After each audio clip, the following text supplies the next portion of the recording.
Good afternoon and welcome to the second edition of the Just As Easy show, where we feature local talent and people who are doing incredible things. I am the host, Dr. Chappelle Griffin. Today we have a very interesting guest. He'll join us shortly after the monologue, but I want to tell you guys that this is also a special edition because today is my birthday. That's right. I'm really excited that it's my birthday, but I kind of have mixed feelings. Because I always felt that by the time I reached this age, I would have a lot more money and maybe I'd be at a different weight. I'm trying to work on muscle still. And what I do, though, is I drink these new energy drinks called Bang. I don't know if you heard them. They have 0 calories, 0 sugar, 0 artificial colors. They're really great. I mean, they keep me mentally motivated all day long. They're very energetic. And so I drink them every morning, but they come with so much fluid in the can that it takes me a while to drink them. So I usually wind up sitting in the parking lot of the gym while I'm trying to finish it. And I don't know, do I look scary to you guys? Maybe I look scary. What about now?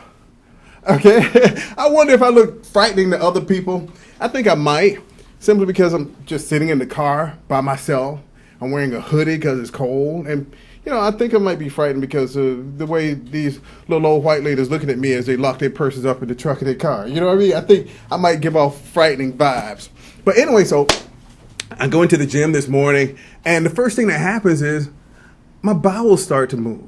No joke. My bowels start to move. And so because I am trying to lose weight, I'm conflicted. I'm like, well, do I go to the restroom right away, or do I get on the scale first, weigh myself with poop, right? Then go to the restroom, work out, get back on the scale, and weigh myself post-poop, right? Because I think it would prove that I lost some weight that day in the gym. So anyway, so I do go to the restroom, right? You guys notice that the restroom stalls don't give you a whole lot of room? It's just a narrow space, and these dividers are super thin, right? And who are these people that come in the stall next to you, making all this noise? They sit on the toilet, oh God, oh God.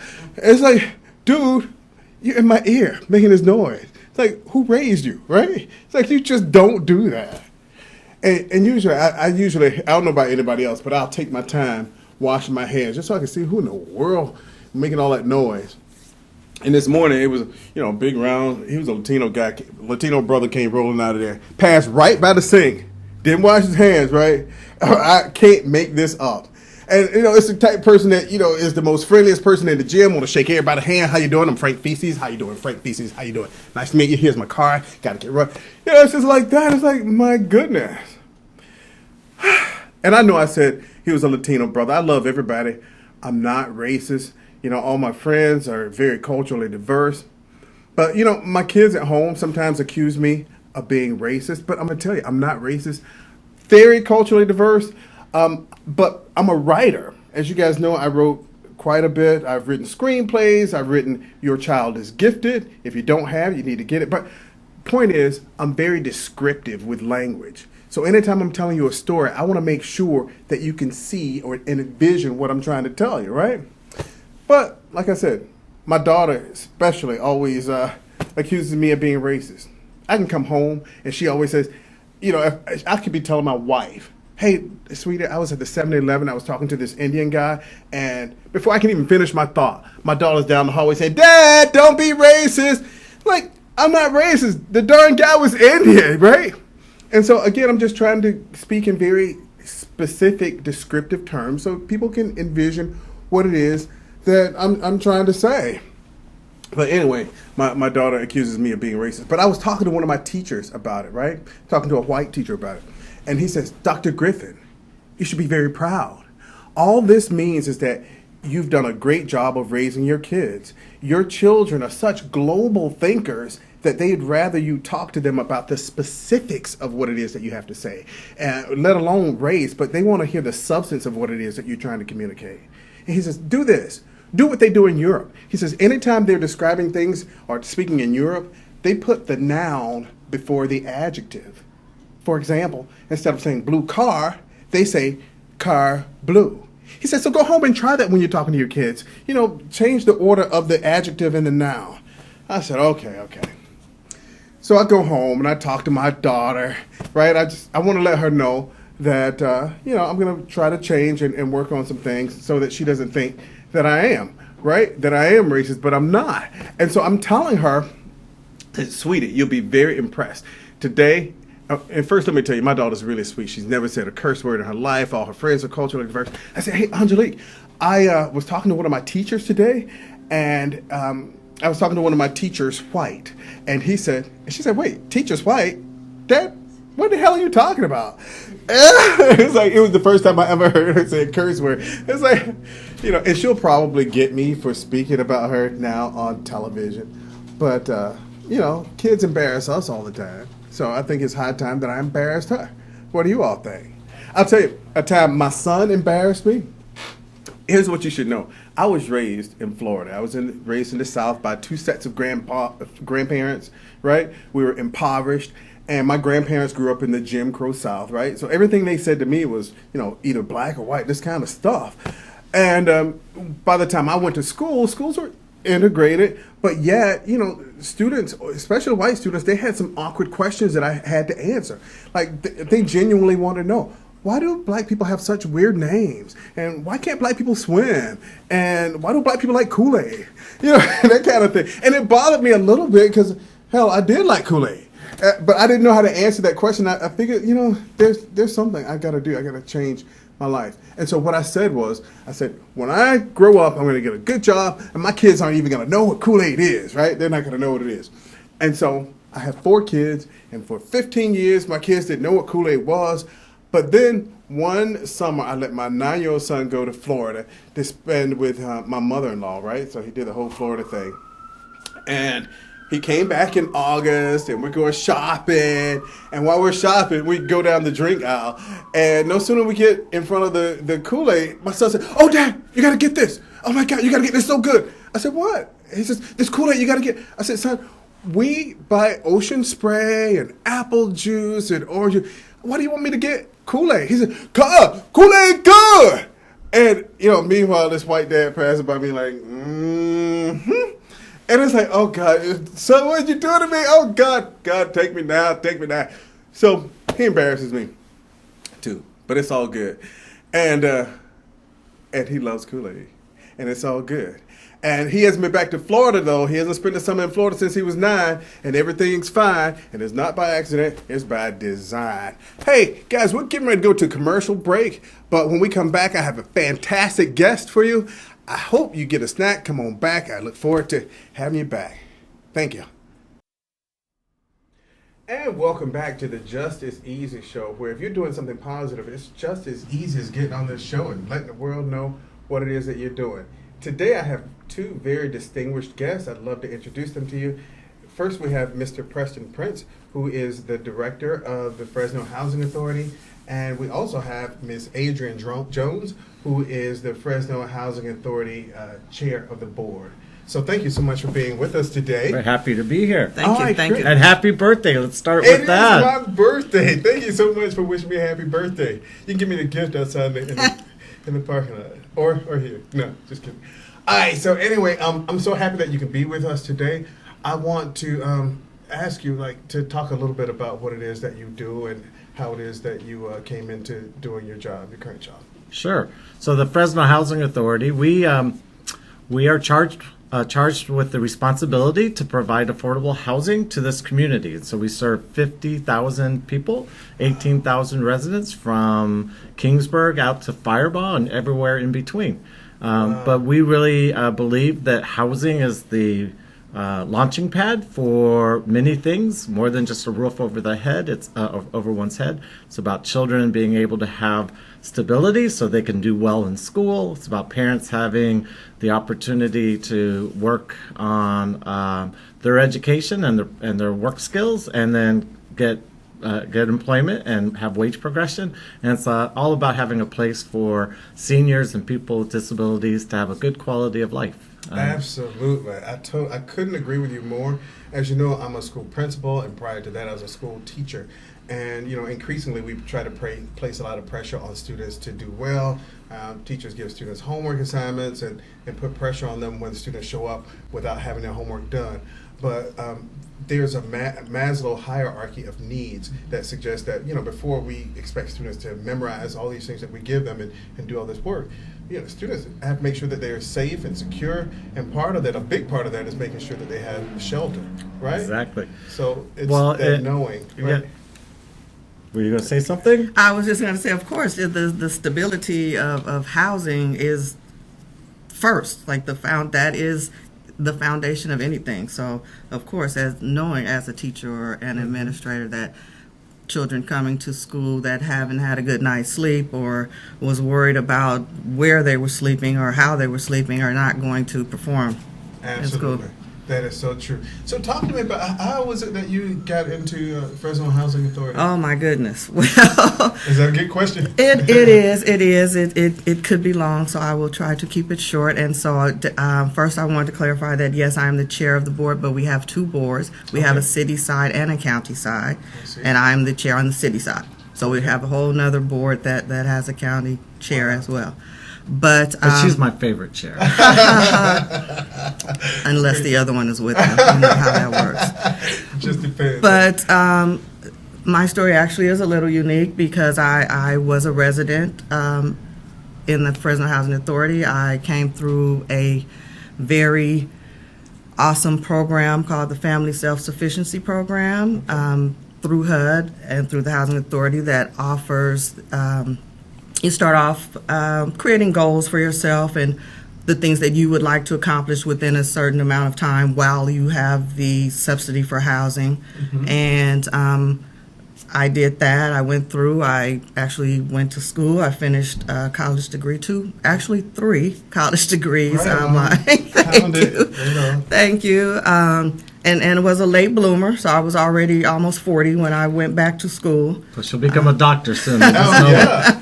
I love late bloomer. I was a late bloomer. Is that right? Absolutely. So really, because of the subsidy and the help with the housing within itself, I was able to actually go to college. And actually, at this point, I now have a master's degree. Right on. And I am 3 years into being a homeowner. Right. So all of that was because of the programming and the subsidy that I had. And that actually led me to be a part of the board. And at the time, I was a resident, and now I'm no longer a resident. Now I'm the chair. And Ms. Jones, what a fascinating story. I'm so glad that you're able to share that with us today, because I think so oftentimes the housing authority gets a bad reputation as something that people take advantage of, and people are wanting to be on assistance forever. But your example is a clear example of somebody who was just needed a little bit of assistance so that you can do what you did. And my story is not unique. It's just unique to this situation. But there are so many Adrians out here that really just need just a little help. Sometimes a tiny bit of guidance. Sometimes, of course, we are working with folks that may have generational poverty, generational subsidy, and can't quite figure out how to just make that next step. And so the proper programming and good intentional programming and intentional outreach is really what it takes to help those folks make that change. That is so amazing. I'm so happy, though, that you're also a part of the board, because I think sometimes when you're dealing with bureaucracies, sometimes they are a little bit detached and they don't kind of understand some of the day-to-day challenges that families face. But with your story, with your actually being involved and experiencing firsthand what it is, to be receiving a subsidy, then you can recognize when other people are applying and just kind of govern with heart. Absolutely. So actually, to say sometimes it's been my experience that would be conservative. I would say most times the folks that are making the decisions. I'm right here. I hear you talking about me. I love it. Are far disconnected from the folks that they are serving. So it has definitely been a blessing for me. I certainly feel that it was not my doing. I really feel that it was definitely, I most definitely feel that is you're in the right is place. what this was at this time. it has taken me probably a little longer than I would have liked to really start to do some of the things that I wanted to do because I'm new to politics and bureaucracy. So, it definitely has taken me a while to get comfortable enough to really feel that my voice should be heard.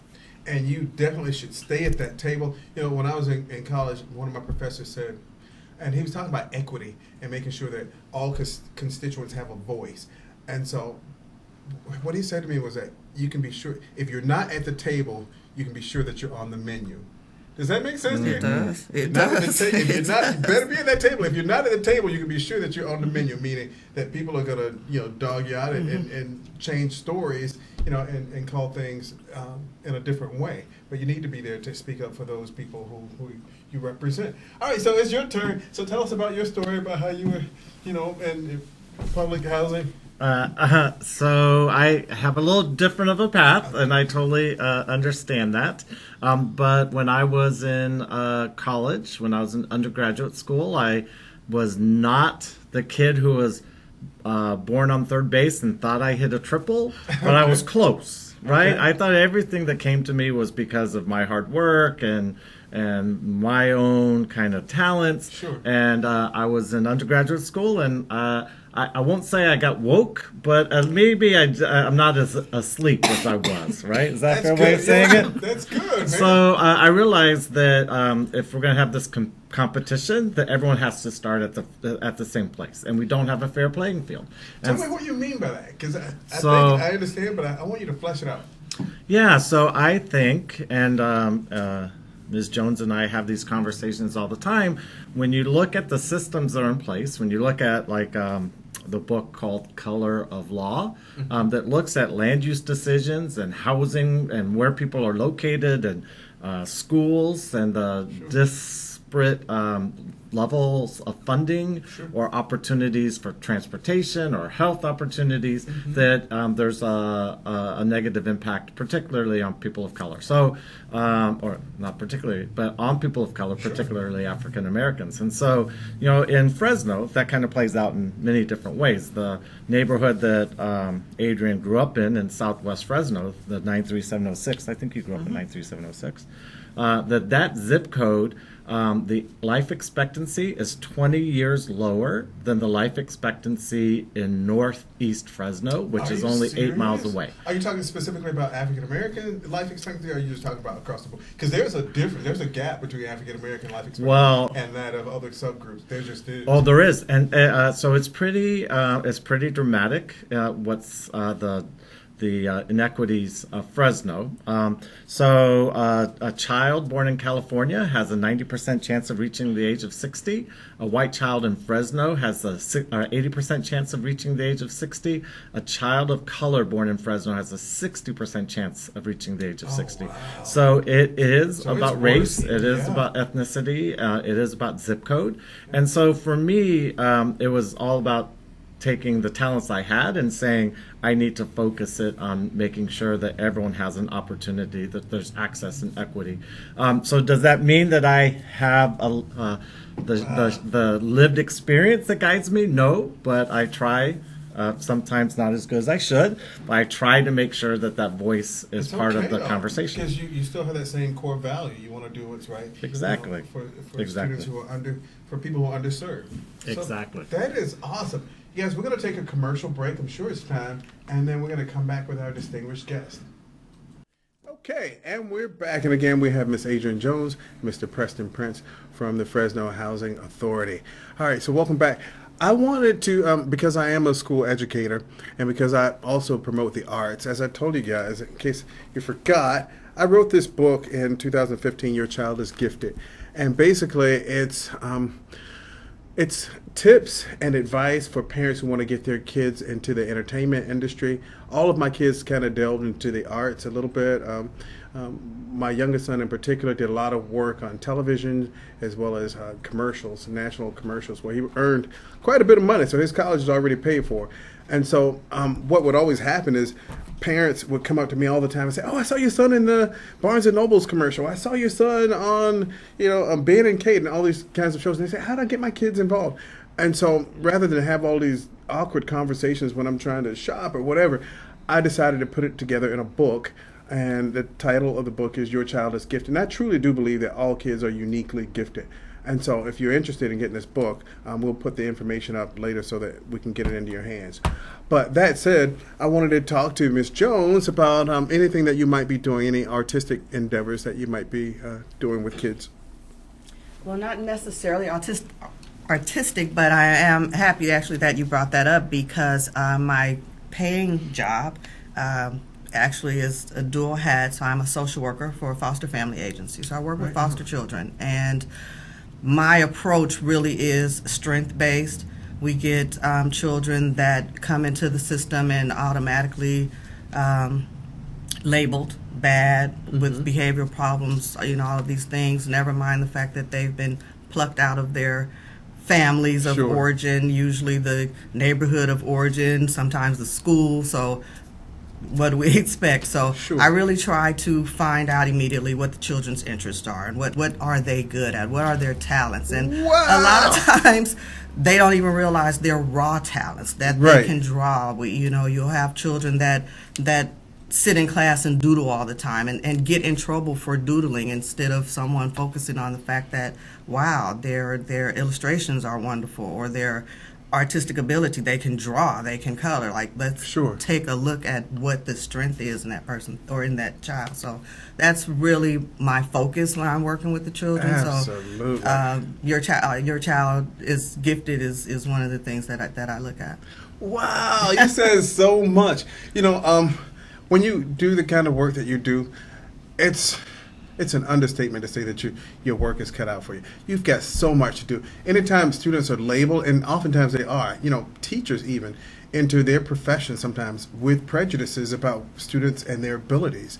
I mean, it's normal. If students come from a certain side of town, or, if a teacher is raised on a certain side of town that has very little interaction with students of color, they enter the profession with some preconceived ideas about students' abilities. If based on socioeconomics, it could also be based on just having worked with that kid's older sibling. No, they can't do it. I know them. They're up all night and they're out in the streets. And so when you talked about labeling kids and trying to undo negative labels, wow, that's a lot. That's hard work, folks. And so I tip my hats to you in terms of what you're doing. Thank you. Yeah, the kids really, I'm sure they appreciate that. And it's one of those things that sometimes you don't always get to see your rewards. You don't get to see the fruit of it. But you're making a big impact. I believe that. I definitely believe that. I don't even look for the fruits of that particular work because I see what's going on right now. So if we can just continue for the children to graduate from high school and hopefully go on to higher education and become self-sufficient, then the job has been done. Just take it one step at a time. I want to share a short story with you, and then I'm going to ask you a couple questions too. But I don't know if I told it, but I was raised by two sets of grandparents. My mom was always gone off to school. She was first going to school to be a pharmacist, so she was away from us. And then she went to med school, and so we didn't have a lot of interaction with us.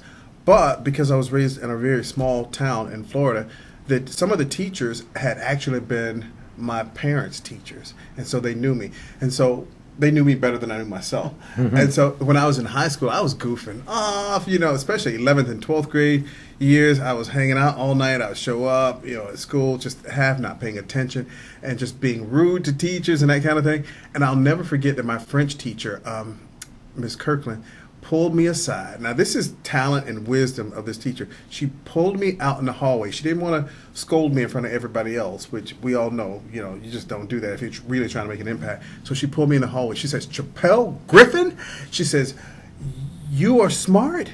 Your parents were smart. But if you're not careful, you're going to wind up doing nothing with your life. And, even though I was the cool kid, I went back into that classroom, and you can see I'm still talking about it some 30 years later. She really made she scared some sense into me. And so from that moment on, I just kind of started aligning myself with people who were doing things. I was scared of not doing anything with my life. But that's kind of the impact that we have as educators, whether you're in a classroom or if you're just that parent in the neighborhood that imparts wisdom on kids. So that's really important. Yeah, there's so many stories of people that we've heard told at different conferences. Remember the story of the woman she's a CNN on-air talent, and she grew up in Seattle Housing Authority property, but it was a teacher who said something to her that kind of changed her life. And there's story after story about that. And, I think that individual contact is so important, and then helping to develop individual accountability and responsibility is important. But at the same time, institutions have a huge impact too. So we need to make sure that the institutions are also really responsible for their actions and thinking hard about what are they doing to either create barriers, or how do they create the pathways for individuals. And so I'm more on the institution side of things. I don't many years ago, as I moved up within housing authority world, I've been removed from that day-to-day interaction. I don't get to talk with the child that Adrian does, but I do think it's about how do you change that institution to be much more thoughtful. Sure. And I did want to just also step back and say that so the housing authority boards, there's 14 board members. They're appointed by the mayor and city council. 4 of our board members by the board of supervisors and the mayor. 4 of our board of commissioners are residents of our program. So we do have a voice within our governance. Good. I would also agree that the other 10 are political appointees for the most part. So while they bring business acumen or some other kind of talent, that they tend to not necessarily have had the life experience. And so so that is true that there's a little bit of a split there. But when I look at the housing authority staff, we have 250 staff, and I would bet more than 100 grew up within the housing authority programs. And so there is that connection that happens between the staff and our it's important. Our residents. Yes. It's important to have somebody who has those real life and it reflects who we serve, right? Absolutely. And so that they feel comfortable. And you raised I think a really important issue that we've seen many times is sometimes that parent was actually kicked out of the high school that now their kid is going to, right? Yeah. And so when they have to go in there, when the parent has to go back to do a parent-teacher conference of some sort, they're going back in there with the memory of how they were treated. And so they have to overcome that anger that they have and the distrust of the system. So I think that's so really interesting to figure out how do you help parents find that voice without it being tainted by their past experiences. Absolutely. I've had in my experience to deal with a lot of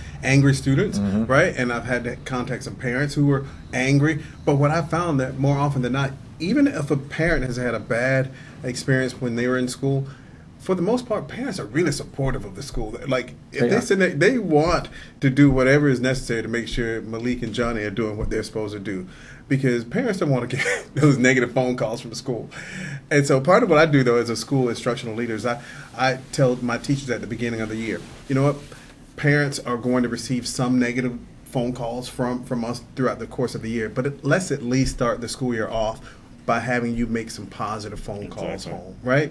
So that in the event that you have to make a negative phone call, the parent can say, you know what, this teacher has called me for some good reasons too. And so they kind of balance the whole thing. And they know that you're in it for Johnny's best interest, right? Absolutely. Right on.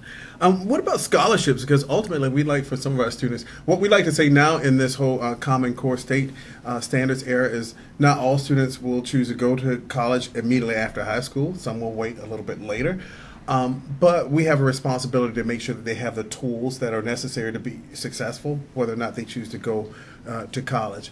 That said, are there any scholarship opportunities that exist? We our agency has probably done about $3 million of scholarships over the last 15 years, 20 years.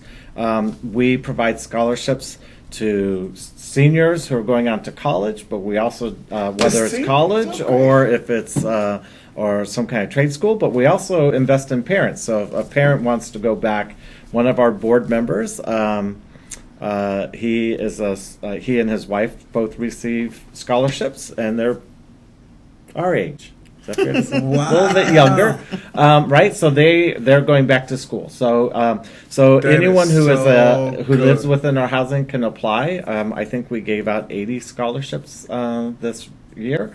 So we take applications in June, so that people will have the scholarship money. When That the is school year starts. amazing. And our to give staff has really worked hard to develop partnerships with the school districts, with the individual schools, from elementary schools to Fresno State, to figure out ways to make sure that our families, or the children that are graduating within our families are able to take that next step. And as well as personally myself, really working hard to figure out how to help the heads of households also Yes. make that step. We spend a lot of time working with the youth, which we should, but as a head of household, it is so important for us to not forget that the person driving the ship sometimes needs a little help as well. Absolutely, absolutely. When I hear you say that, I think about how education has changed over the years. I mean, the math that our fourth graders are doing is different from the math that I did when I was that same age. Like, kids are being exposed to more rigorous work a lot sooner, because the truth is we're actually competing on a global scale now.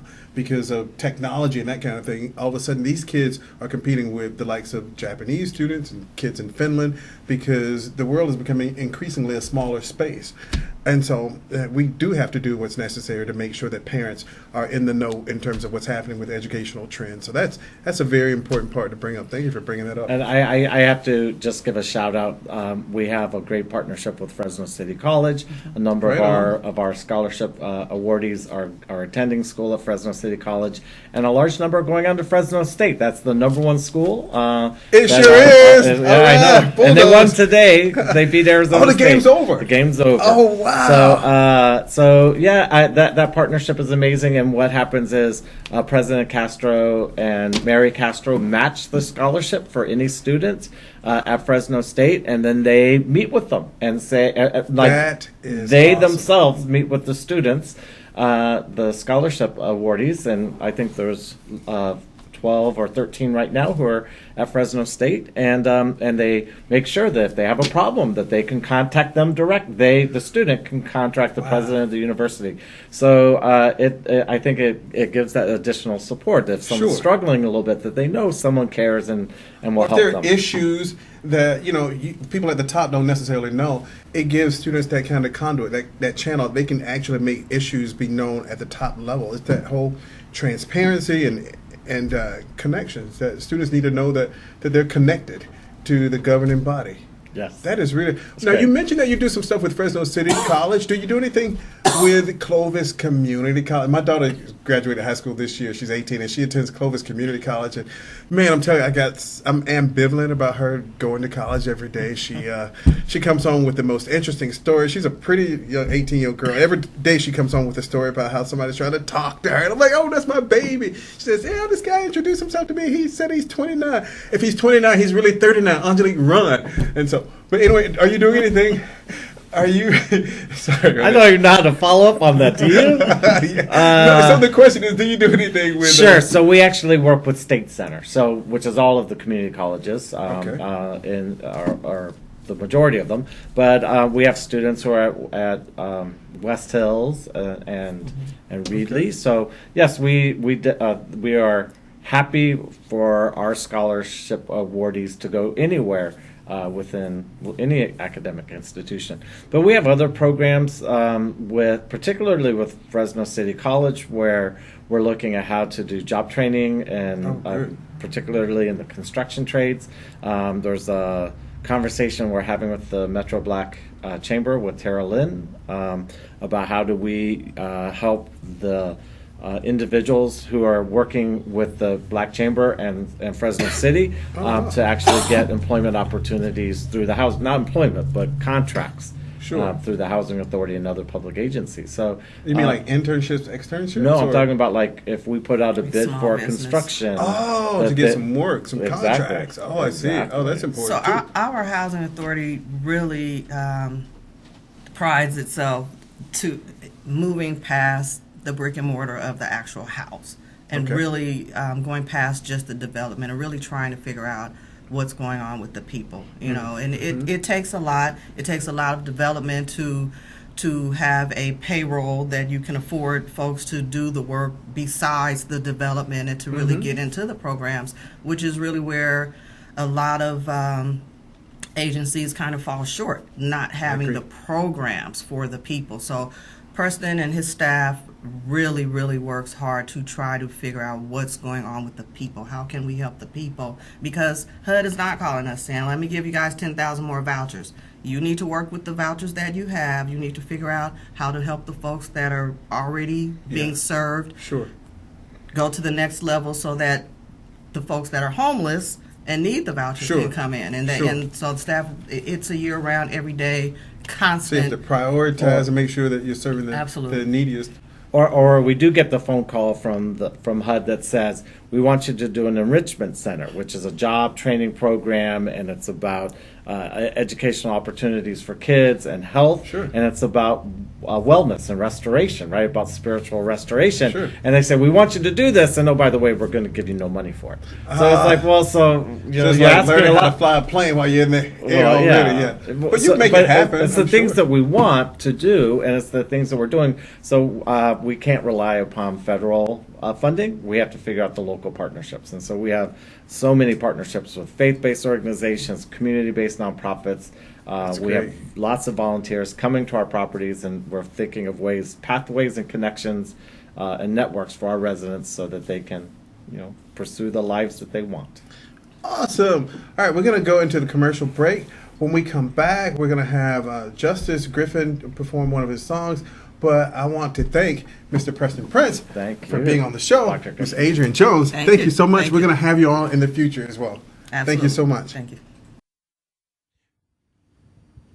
Okay, guys, we're back. Remember, this is the JAEZ show, the Just As Easy show. So if you're interested in being on the show as a guest, or if you have a very talented and gifted child you'd like to have on the show, or if you're just doing something really positive in the community, please send us an email at jjezentertainment@yahoo.com. So for now, we're going to turn the show over and let Just Ice close us out. Take it away, Just Ice.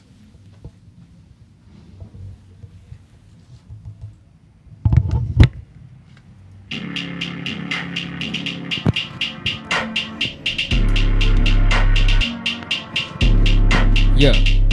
Okay. Okay. Flexing. Yo. I run up a check. People be talking, they quiet like quiet on set. Ooh, yeah. Pull up, I'm spinning like wood, like a gun from a vet. Ooh, yeah. Look at them shining, they shining as much as they get. Ooh, yeah. Flex on the enemy, you hear the melody. You need to style like my name is the deputy. I got the recipe, they feel with jealousy. Getting this bread, I ain't talking about sesame. Getting this guap up, diamonds they mop up. When I get money, they all gonna pop up. I got the fire, but I'm not a monster. Spinning these bars got me thinking about lockup. Wrist, wrist, wrist, on my wrist, wrist, wrist. Diamonds, wrist, wrist, wrist. Whip it, wrist, wrist, wrist. Yeah.